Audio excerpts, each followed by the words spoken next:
देखिए, मोदी जी ने ही कई कदम उठा लिए, पर वो सुरक्षा के लिए उठाए, महिलाओं को अपमानित करने के लिए। ये जनता देख रही है। प्रज्वल रेवन्ना जो मास रेपिस्ट है, उसके साथ मंच पे खड़े हो गए और वोट मांगने लगे। नरेंद्र मोदी जी के हाथी के भी खाने और दिखाने के दांत इतने अलग नहीं होंगे जितने नरेंद्र मोदी जी के हैं। तो उनका नारा रहेगा बेटी बचाओ बेटी पढ़ाओ, नारा रहेगा बहुत हुआ नारी पर वार। और असलियत ये है कि जनता बोल रही है भाजपा से बेटी बचाओ। देखिए, कंगना रनौत केवल उल जरूल बात करती हैं।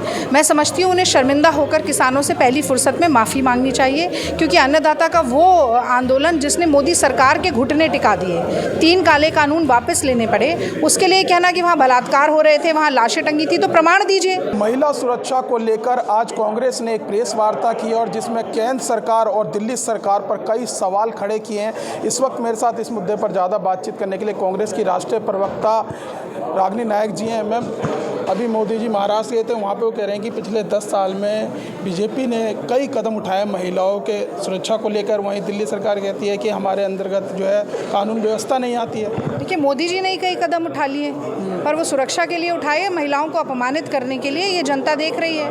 प्रज्वल रेवन्ना जो मास रेपिस्ट है, उसके साथ मंच पे खड़े हो गए और वोट मांगने लगे।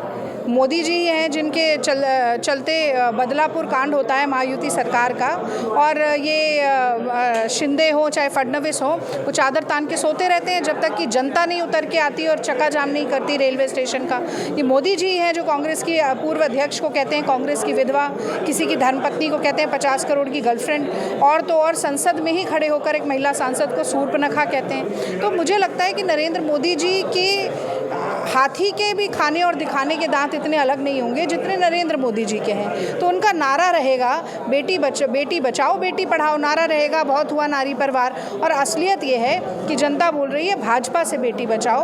और जहाँ तक केजरीवाल सरकार की बात है, मैं समझती हूँ तमाम ऐसे वादे जो महिलाओं के लिए किए गए, चाहे 10,000 होमगार्ड की नियुक्ति हो, चाहे 1,000 रुपये पेंशन देने की बात हो, जो 1 महीना भी वो पेंशन किसी महिला को मिली नहीं है, चाहे वो बात CCTV कैमरा सुरक्षा के लिए लगाने की हो, चाहे बसों में मार्शल लगाने की हो, या लाडली स्कीम का जो आवंटित पैसा है उसको कम ना करके बढ़ाने की हो, इन तमाम चीज़ों पर केजरीवाल विफल रहे हैं। और जैसा कि मैंने आपको बताया, देश में 86 बलात्कार रोज़ होते हैं, दिल्ली में 3 बलात्कार रोज़ होते हैं। देश भर में नाबालिग बच्चियों के खिलाफ अपराध की जो संख्या है उसमें 96% की वृद्धि आई है। और 2020, 21, 22 में दिल्ली 19 बड़े मेट्रोपॉलिटन शहर में सबसे ज़्यादा रजिस्टर करता है क्राइम अगेंस्ट वुमेन।